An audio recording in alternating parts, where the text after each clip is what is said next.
Hey everyone, we're back with more Brawlhalla today, and man, I'm trying to I'm trying to figure out whether or not I feel like I'm getting good at this game, or if I'm still awful. Cause just look at how this game starts out. You've seen it. I'm in yellow. I haven't managed to hit him a single time. He's keeping it off me. He's keeping me off, and I almost lose the stock before I can hit him the first time. It's actually pretty bad. It's really embarrassing, actually. But guess what happens? I get back to stage,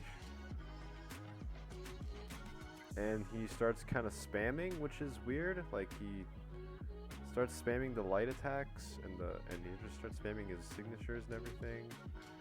And yeah, I just reverse it because he doesn't mix up what he's doing. So what he did worked, and then he started doing it wrong. He started doing SIGs that weren't fitting to the situation, or that I was able to just barely avoid, and I did manage to get some damage off on him before he was able to get the. But you know, he's, I don't know. It's like, I don't know. It is whatever, cause like I like to think I have some ability to adapt to situations, but it's still like I've seen so many games of mine where I just get annihilated, and like I'll do the same thing, or I'll win games where like I have to ditch the scythe. Like I literally can't touch them with scythe. I literally can't touch them at all. Like something about how they're moving and how I use like scythe moves makes it like impossible for me to hit them with scythe whatsoever. So I have to like purposefully ditch the scythe and get the lance back for any chance whatsoever at dealing damage. And that's kind of demoralizing because nobody wants to be a one trick. Nobody wants to like rely too much on one thing or the other. But so I actually have been practicing a lot more on my scythe than I usually do. So I'm gonna actually turn on some music pretty soon for this, and let you guys watch the rest of these games for a little while with some music, because I don't really have a whole lot to say, but I'm feeling okay about my Brawlhalla, my improvement here, and I did recently reach 1800, which is about mid plat, so it's kind of crazy that just like a week ago I wasn't too sure if I was gonna be able to do that, you know.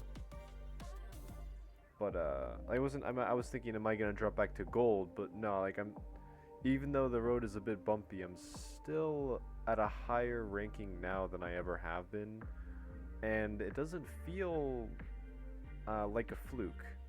And yeah, I'm pretty excited about where we're going from here, even though I'm a little bit upset with some of my performance. Not in these games too much, as far as I can remember. These ones are okay, but some people are much better at me than me at this game.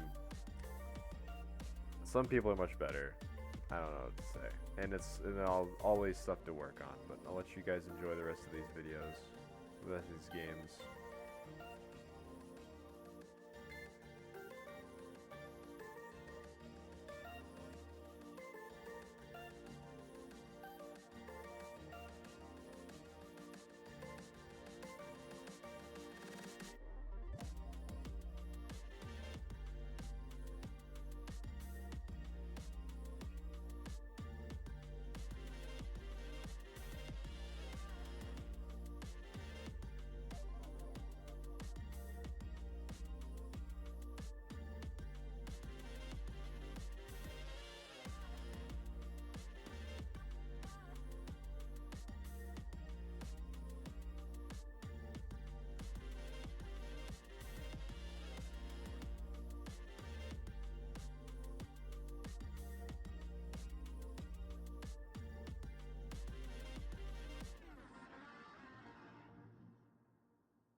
Hey guys, I'm back again. At this point, if you're still watching, one of two things is probably true. You're either preying on my downfall, or you're very invested in my success. Because I don't think that these videos are all that entertaining, so it's probably one of those two. And whichever, one of you is going to be pretty happy by the end of this. I gotta say, one of you is going to be very happy by the end of this. I'm not going to say who, right? Now, I know it started out pretty strong, okay? But unfortunately, Finn doesn't give up, right? This guy did not represent the personality traits of Finn from Adventure Time very well, in my opinion. I don't think that Finn would act quite like this. However, I haven't seen Adventure Time in ages, so I don't know why I'm saying stuff, but I think this is Brawlhalla. This is a Brawlhalla crossover, and holy yeah, some people know how to use axe, and I do not know how to counter it. So yeah, so it's like apparently you can counter whenever I use D-Light. You can sort of just counter that with a falling side air, which is really fun. And yeah, he's just really putting out a lot of hitboxes that are hard for me to move around. Brawlhalla just in general actually does have pretty high damage, and the SIGs come out very quick and they're very forceful. So I think the downside to Brawlhalla is that they are low defense, which you sort of saw when they didn't have the momentum of the game was in my favor, and I was able to get them to a pretty low, and you can see it just cuts off. I forgot about that. I forgot that I just cut it right before I died. So this final game too, is very similar to that. You know, it's very similar. Very similar in that one of you is going to be happy to see this. There's going to be a demographic of people who are going to be happy to see this one. So, against the Zariel, I actually used to play Zariel a lot when I was like character swapping all the time. He was one of the ones I would pick a lot because I just think that bow is good. It's not one of my favorite weapons. I just think it's good, like objectively. And clearly he's showing that he's predicting basically where I'm gonna be at all times, like when I'm gonna fast fall, when I'm gonna dodge, where my dodge is gonna be. I don't know how he's doing that. I need to watch this closer to see if I was doing anything super repetitive. But you know, his bow was just exactly where I was gonna be, which was kind of a bummer. And you know, bow and gauntlets are a very nice weapon combo. He has decent stats. Low dexterity at least, and the signatures are very good. You see him more often in 2v2s though, if I'm remembering correctly, because the SIGs are very good for 2v2 combos and things of that nature. But he is good in ones too, and every legend in Brawlhalla is good if you use it correctly. Pretty much. I mean, there's a few legends that I'm happier to see than others, but that's mostly down to like my personal preference of what I like to fight. So yeah, I'm just gonna shut up, and you guys are gonna see the rest of this game. It's not super pretty, I gotta be honest.